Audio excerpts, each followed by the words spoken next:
हेर यता दामी मारे हाम्रो यहाँ जेम्स भाइले निकै गतिमा माछा मारेको छ। अब चाहिँ हाम्रो ओपनिङ भइसक्यो है यहाँ। अब हामी मार्दैछौँ चाँडै अरू माछा। आज चाहिँ हामी खोला जान लागि सुली टिप्दैछ। यी सुली टिपेको कुखुरा यस्तो छ। यहाँ यता भाइ चाहिँ सुली टिप्दैछ। सरम मान्दैछ यो भाइ चाहिँ। यति टिपिसक्यो सुली चाहिँ। अब यो त टिपिसकेर खोला लाग्ने हामी आज माछा मार्नु। हामी सुली टिपिसक्यो। अब यति भयो सुली चाहिँ। यता चाहिँ भाइ ओइ भाइ यता हेर्न। यो भाइले चाहिँ कुखुराको चारो बोकेको छ। खोला चाहिँ जानुपर्ने छ। खोला चाहिँ हो यो तल देख्दै गरेको हो। त्यहाँ चाहिँ पुग्नुपर्छ हामी अहिले। अब चाहिँ गोबर आँटा मात्रै छ ल्याउनु पर्ने। रेडी सेडी भएर पनि अब खोलातिर लाग्नु आँटेको। हल्का अब बाइक त्यस्तै छ एन्टक।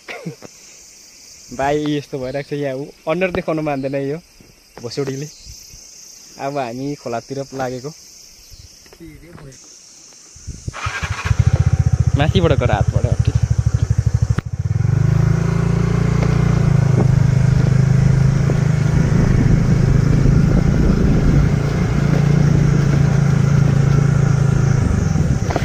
ओइ ओइ ओइ ओइ लडा सुन्छ त सिन है।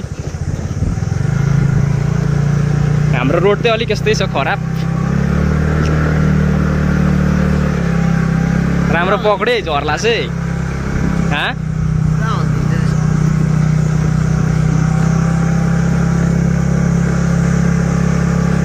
अब यहाँ कार्पेटिङ आउनु आँटेको छ नसुर्दा।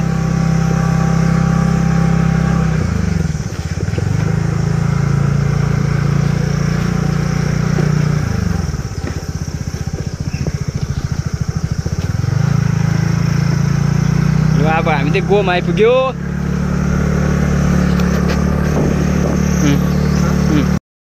म चाहिँ डाँडामा आएर बसेको यहाँ हल्का यहाँ माथि भाइहरूको डाँडामा।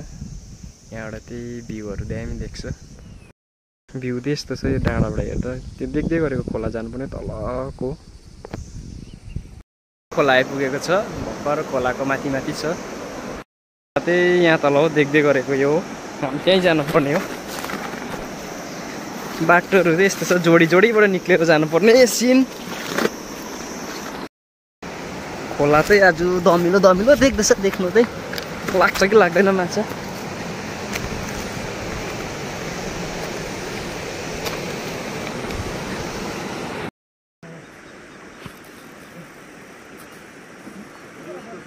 हाम्रो ओपनिङ भइसक्यो यहाँ। अब हामी मार्दैछौँ चाँडै अरू माछा।